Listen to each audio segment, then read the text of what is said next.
It's March the 17th, 2016, and today we're looking for gorse.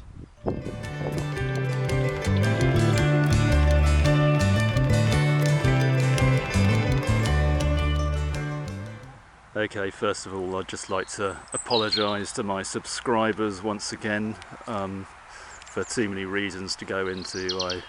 I haven't been able to make any videos recently, but yeah, now I'm back again. Okay, well, there's some gorse down here. It prefers sandy soils. It's kind of a pioneer of open areas when other things have yet to colonise, and gorse is one of the first things to move in. And as you can see, this one's in flower.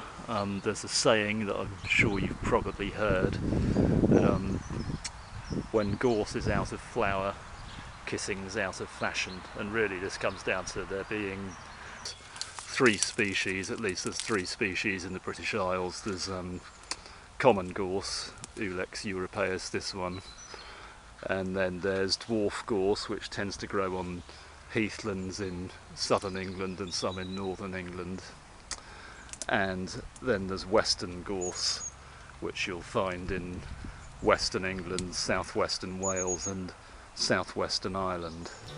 As the different species flower at different times of the year, then usually one of them is in flower.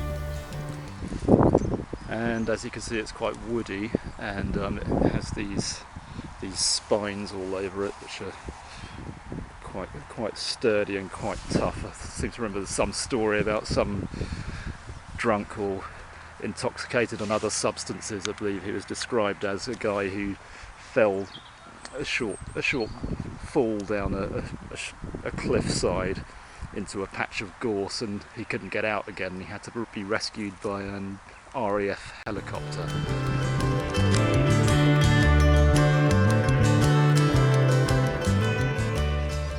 Now gorse has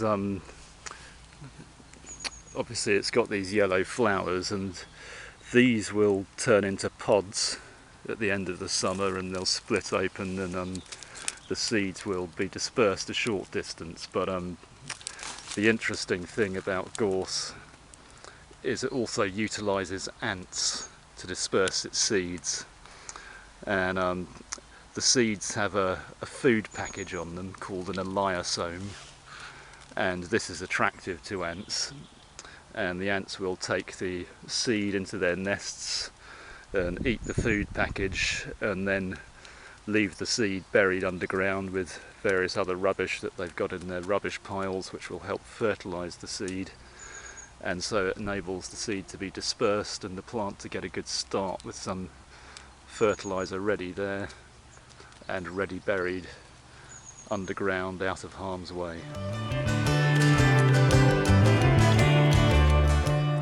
Now the edible part is the flowers. You can't eat loads of them because they are slightly toxic, but they've got a kind of coconut flavour to them, mild coconut taste, and you can eat them raw or make tea out of them or whatever you like.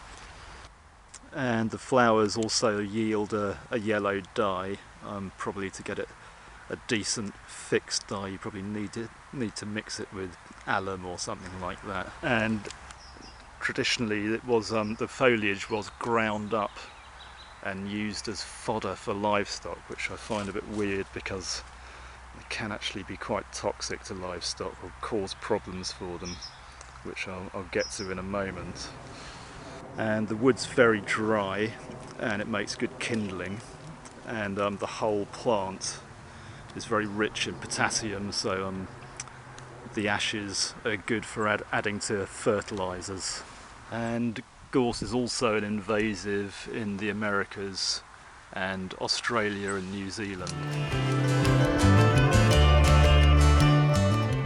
Now there may be some medicinal use for gorse, but as I said, it's really probably more toxic than of any medical use. It contains a couple of alkaloids, in particular lupinine, which is the same thing that you'll find in lupins, which makes them quite toxic, but there's much more in lupins. And lupinine, all I know about lupinine is it's been shown in tests on mice to have a mild sedative effect. And the other alkaloid that gorse contains is anagyrine, and this is probably responsible for a disease in cattle called crooked calf disease, where it affects the joints and basically your calf is born with deformed front limbs usually. So hence I find it a bit weird that traditionally the foliage was ground and used as fodder for livestock.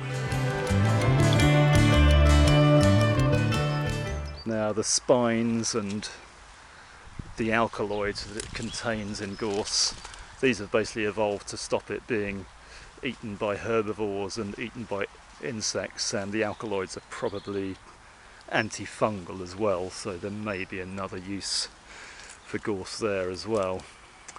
But one thing, there's good evidence to suggest that gorse in the Americas and Australia, where the insect predators don't exist, have kind of the plants there have de-evolved and contain less of the toxins, so you may be better off eating the gorse in Australia, New Zealand and North and South America, but I still probably wouldn't chance it, to be honest.